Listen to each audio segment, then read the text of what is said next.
Welcome to UBP's 2020 Outlook podcast with Mohammed Kazmi, UBP's macro strategist and portfolio manager. Today, Mohammed will be giving us some insights regarding fixed income investing in a low to no interest rate world.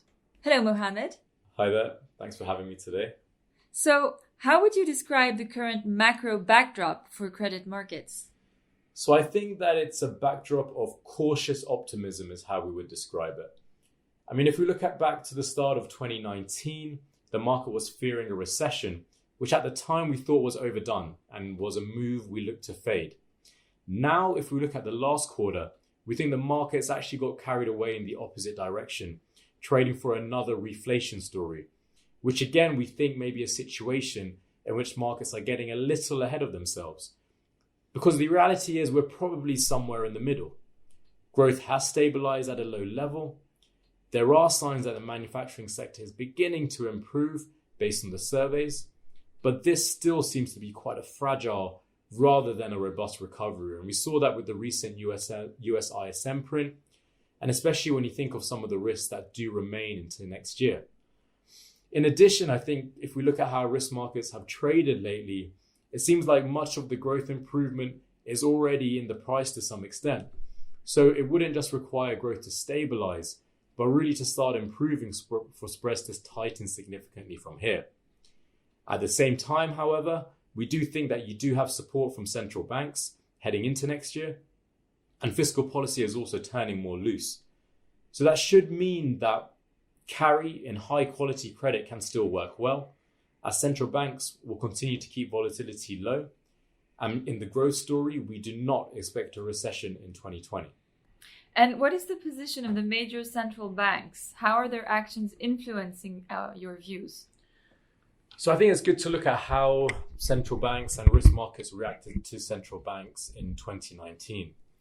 So what we saw is that whenever investors became worried about a trade escalation or recession fears in the growth numbers, you had the central banks coming out, increasing accommodation and allowing equity markets and credit spreads to really perform well.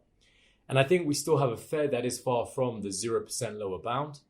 And actually it's closer to the neutral rate right now, which means that they can still help prop up markets by easing policy and loosening financial conditions if we do see the backdrop deteriorating somewhat.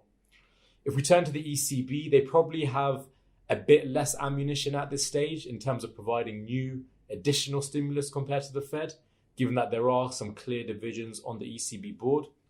But at the same time, I think what's key with the ECB is that they changed their forward guidance from date contingent to state contingent, waiting for inflation to robustly return towards target before turning hawkish again. And given our view on inflation, which we think is likely to stay low for a long time, we don't think that they will be turning hawkish in the near future.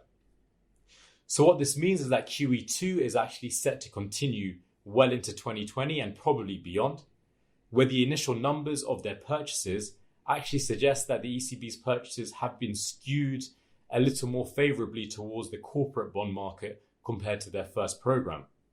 So that should also support the risk environment.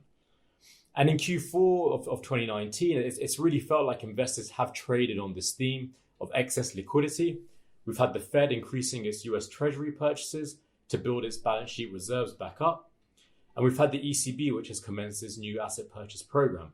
So I think this liquidity theme that has been taken from Q4 will continue into next year, especially in the first half of next year as the Fed continues to build on its reserves, which is again another technical for risk markets. And I think it's something that would allow for inflows into the credit market to continue into 2020.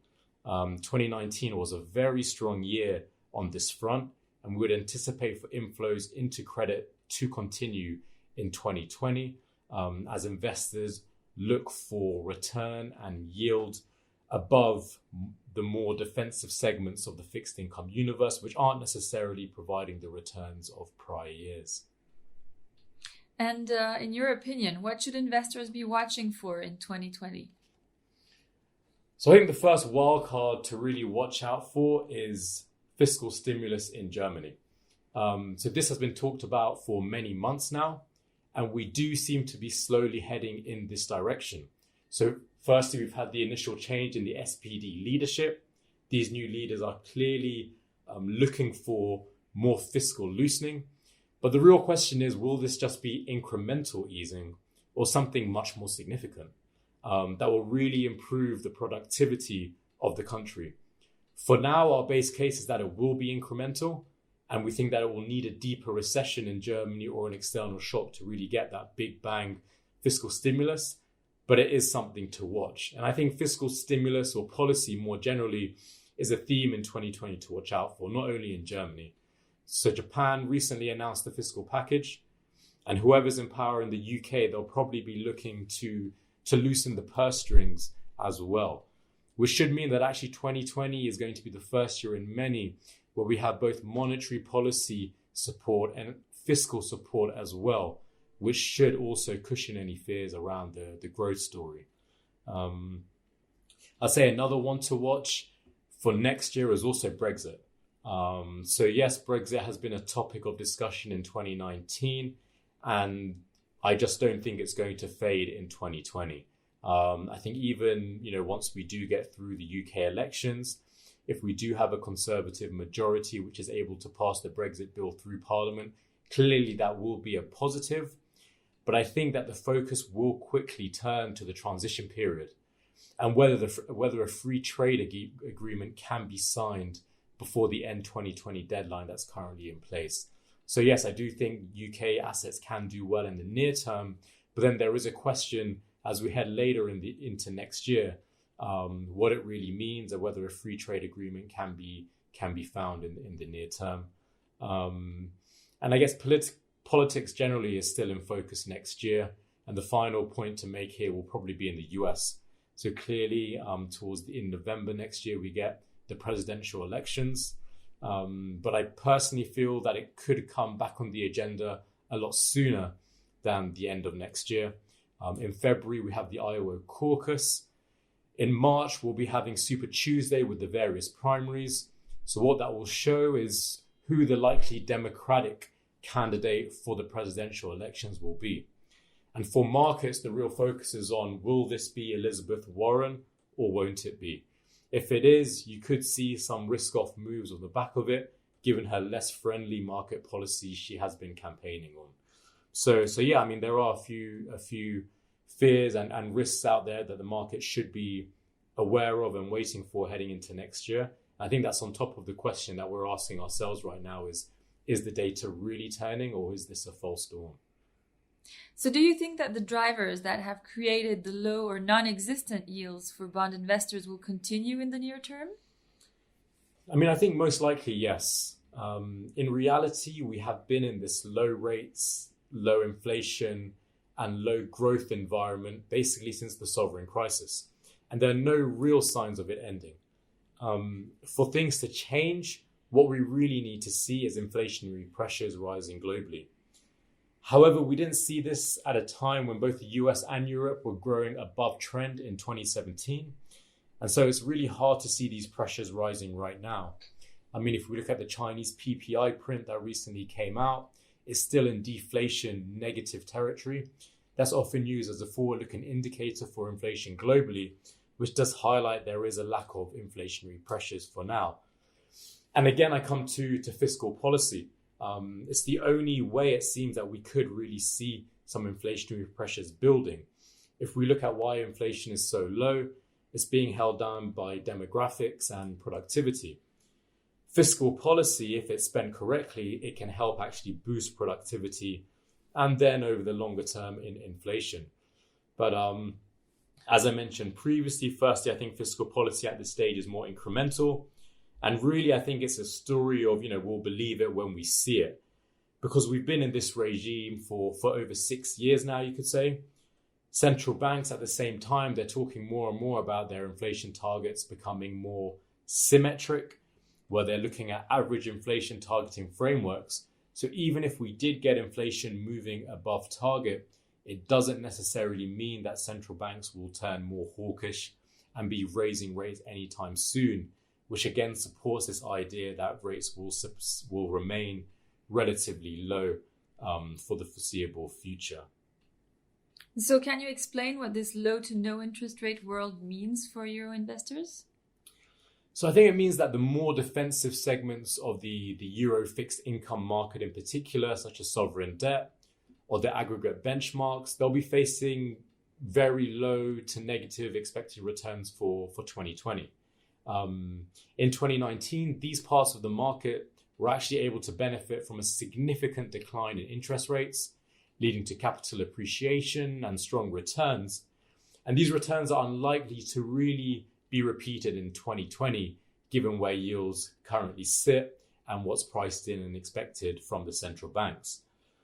And so at this current juncture, I really think that the risk reward in this defensive segment of the market does not look great. This is especially the case when you look at and you think about the drawdowns that could happen on a large sell-off in the bond market, for example, which is a risk if the German fiscal stimulus story really does play out in 2020. So if we look at the drawdown in the German debt market in 2015, it was 6% on the sell-off. If we look at the Euro aggregate, it sold off 5% in the previous period.